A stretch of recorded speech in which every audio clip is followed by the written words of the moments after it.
تو یہ شیخی خوری نہ ہو جائے، اپنے آپ کو بڑا نہ سمجھنے لگو. یہ ہوتا ہے. اگر اللہ نے مجھے کوئی توفیق دے دی ہے کسی برائی سے بچنے کی، اور میں کسی اور اپنے بھائی کو دیکھتا ہوں اس برائی میں ملوث، تو ایک احساس ہوتا ہے میں اونچا ہوں یہ نیچا ہے. یہ نہیں ہونا چاہیے. یہ پیدا ہوا آپ کی دعوت کی تاثیر ختم ہو جائے. برائی سے نفرت کریں، برے سے نفرت نہ کریں. برا تو مریض ہے، مریض سے کبھی نفرت نہیں کی جاتی، مریض سے کبھی ناراض نہیں ہوتے آپ. مریض جو ہے وہ تو مریض ہے، اس کو مریض کی حیثیت سے ٹریٹ کیجیے. تو مرض سے جنگ ہے، مریض سے جنگ نہیں ہے. مریض کے ساتھ تو آپ کی خیر خواہی ہے، آپ اس کی بہتر سے بہتر جو ہے چاہتے ہیں کہ جلد سے جلد شفائے عاجلہ کاملہ حاصل ہو جائے. اس اعتبار سے ذرا بھی اپنے اندر اگر گھمنڈ پیدا ہو گیا، غرور پیدا ہو گیا، اگر زوم پیدا ہو گیا، عجب پیدا ہو گیا، یہ وہ چیزیں ہیں. حضور نے فرمایا ثلاث مہلکات و ثلاث منجیات، تین چیزیں ہیں نجات دلانے والی اور تین چیزیں ہلاک کرنے والی. ہلاک کرنے والی چیزوں میں آپ نے شمار کرایا فَأَمَّا الْمُهْلِكَاتُ فَهَوًى مُتَّبَعٌ، نفس کی خواہش جس کی پیروی کر لی جائے. نفس نے کہا یہ کرو، تم نے کرنے لگ گئے، یہ نہیں دیکھا کہ حلال ہے یا حرام ہے.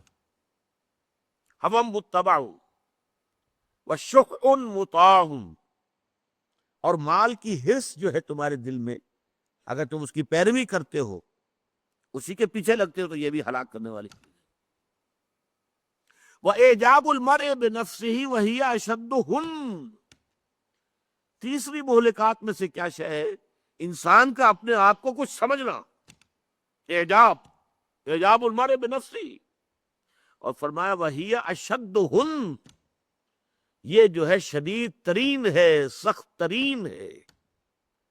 یہ ان تمام مہلکات میں ہم متبعون سے بھی زیادہ شدید اور شح مطاعن سے بھی زیادہ شدید. اعجاب المرء بنفسه وہی اشدہن. تو اس کا ایک مطلب تو یہ ہے کہ اننی من المسلمین، میں بھی مسلمانوں میں سے ہوں، میرے اندر بھی کوتاہیاں ہیں. بھائی یہ جو آپ کے اندر یہ معاملہ ہے ذرا اس کی اصلاح کر لیجیے. آپ بہت اچھے آدمی ہیں، بہت عمدہ آپ کا کردار ہے، یہ ایک داغ ہے، دھبا ہے، دھو لیجیے.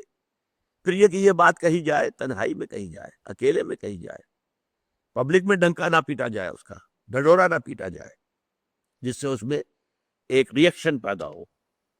عزت نفس جو ہے وہ انسان کی مجروح ہوتی ہے کہ اس نے مجھے پبلک کے اندر جو ہے ذلیل کر دیا ہے، تو اس کا نتیجہ الٹا نکلے گا. مجھ سے بڑی حکمت کے ساتھ ادعو الی سبیل ربک بالحکمت والموعظۃ الحسنۃ وجادلہم باللتی احسن، اپنے رب کے راستے کی طرف بلاؤ، لیکن کس طور سے؟ حکمت کے ساتھ بلاؤ، اور اچھی نصیحت، واضح حسنہ. اور کہیں جھگڑنا پڑ جائے تو بھی خوبصورتی کے ساتھ جھگڑو.